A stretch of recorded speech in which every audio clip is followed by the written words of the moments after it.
Hello, এখন এসেছি Varanasi junction BSB আর যাব অযোধ্যা ধাম। মিরট সিটি বন্দে ভারত এক্সপ্রেস ধরে অযোধ্যা ধাম যাব।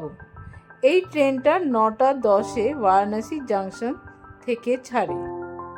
আমার ছেলের সাথে রাম মন্দির দর্শন করতে যাচ্ছি। টিকিটের সঙ্গে মিলও নিয়েছিলাম, কিন্তু খাবার দিতেও খুব দেরি করলো আর কোয়ালিটিও ভালো ছিল না, একদম টেস্টি ছিল না। ট্রেন রাইট টাইমে অযোধ্যা ধাম রেলওয়ে স্টেশনে পৌঁছেছে আর আমরা স্টেশন থেকে বাইরে বেরোলাম। স্টেশনটা বিশাল বড়। স্টেশনের কাছেই সব ঘোরার জায়গা আছে, সেই জন্য কোনো গাড়ি নেওয়ার দরকার নেই, পায়ে হেঁটেই আমরা সব ঘুরে নিতে পারবো। শুধু একটা জিনিস মাথায় রাখতে হবে যে এখানকার প্রায় সব মন্দির ভোরবেলা থেকে সকাল 11টা অবধি খোলা থাকে, তারপর আবার 4টে থেকে বিকেল 8টা অবধি খুলবে। প্রথমেই আমরা হনুমানগড়ি মন্দির দেখলাম আর তারপর তার অপোজিটে একটা পার্ক আছে, সেই পার্কটাও ঘুরলাম। পার্কের সম্বন্ধে আর কি বলবো, কোনো ফুলের গাছ নেই, আর কি রুক্ষ রুক্ষ। এত সুন্দর জায়গায় কয়েকটা গাছ, ফুলের গাছ, বাহারি গাছ দিতে পারতো, তাহলে জিনিসটা দেখতেও সুন্দর হতো আর এনভায়রনমেন্টের জন্যও ভালো হতো। পার্কের কাছে একটা পুরনো মন্দির ছিল, সেটাও দর্শন করলাম।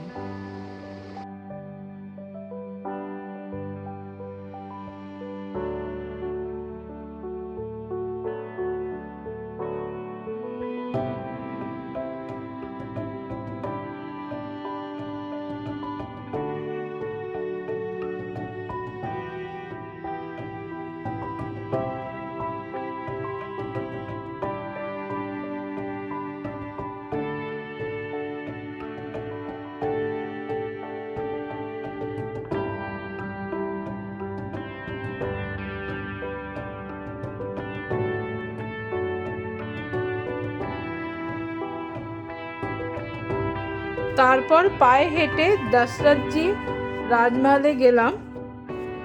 এটাও দুপুরবেলা বন্ধ ছিল আর 4টের সময় খুলবে।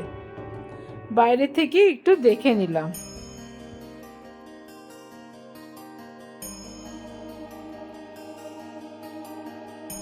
আমরা একটা হোটেল থেকে লাঞ্চও করে নিয়েছি।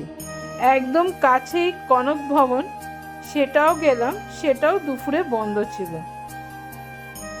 বাইরে থেকেই দর্শন করলাম।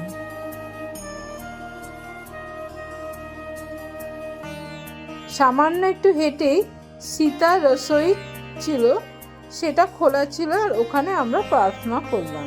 হকারের কাছ থেকে মালাই কিনলাম, কিন্তু একদম টেস্টি ছিল না। মন্দির ঢোকার আগেই সুগ্রীব কিলা ছিল, সেটাও দর্শন করলাম। আমরা অনলাইনে শ্রীরাম জন্মভূমি তীর্থক্ষেত্রের সুগম দর্শন স্লট বুক করে রেখেছিলাম, এই জন্য মন্দিরে ঢুকতে কোনো অসুবিধা হয়নি। রাম মন্দিরের ভেতরে ছবি তোলা যাবে না, সেই জন্য বাইরের এন্ট্রেন্সটার ছবি তুলেছি। আমরা এখন লতা মঙ্গেশকর চকের কাছে রাম কি প্যাদির কাছে আছি। একটা মন্দির থেকে হেঁটেও আসা যায় কিংবা অটো টোটোতে 10-20 টাকা দিয়েও আসা যায়।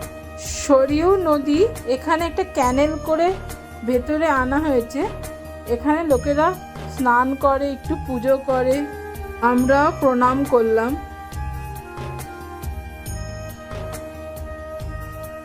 এখানে রামায়ণের ওপরে লেজার শো হয় বিকেল 7:30 থেকে 8টার মধ্যে। এই জায়গায় অনেক কনস্ট্রাকশনস করেছে, কিন্তু কয়েকটা গাছ যদি লাগাতো তাহলে জায়গাটা আরো সুন্দর হতো। বেশি কংক্রিট করলে তো গরম বাড়ে, আর তুলনামূলকভাবে গাছ বেশি লাগালে দেখতেও সুন্দর হয় আর জায়গাটা বেশ ঠান্ডাও হয়। যাই হোক, এখানে আমরা একটু সময় কাটিয়ে সরিউ নদীতে বোটিং করার জন্য এগিয়ে গেলাম।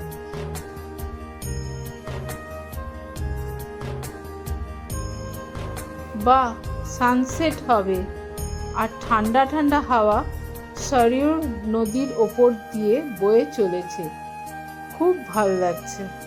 নদীর চড়াওটা সাদা বালির মতন, পুরো সাদা সাদা দেখতে, খুব সুন্দর। চারিদিকে পরিবেশটা দেখে মনে হচ্ছে যেন সময় থেমে গেছে। আমি শুধু নির্বাক হয়ে চারিদিকে তাকিয়ে আছি।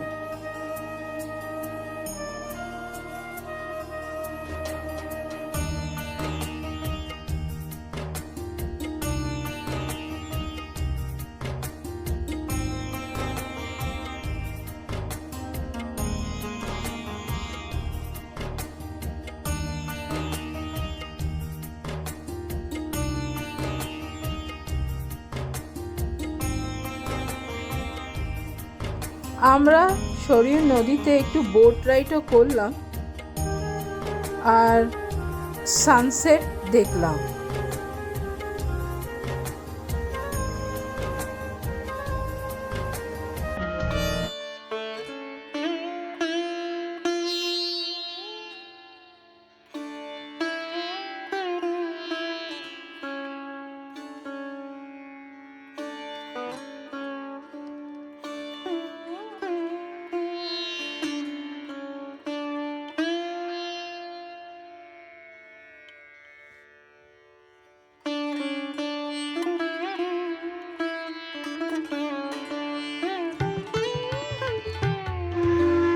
বিকেলে আরতি দেখলাম।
এটি অনেকক্ষণ ধরে হলো, সেই জন্য আমরা লেজার শোটা দেখতে পাইনি। লতা মঙ্গেশকর চকের নাইট ভিউ। ডিনার করে আমরা স্টেশনে চলে এসেছি। আমরা এখান থেকে রাত 1:15 ছাপড়া এক্সপ্রেস ধরে কাল সকাল 6:15 বারাণসী জাংশন বিএসবি পৌঁছাবো। বলি বাই, আবার দেখা হবে।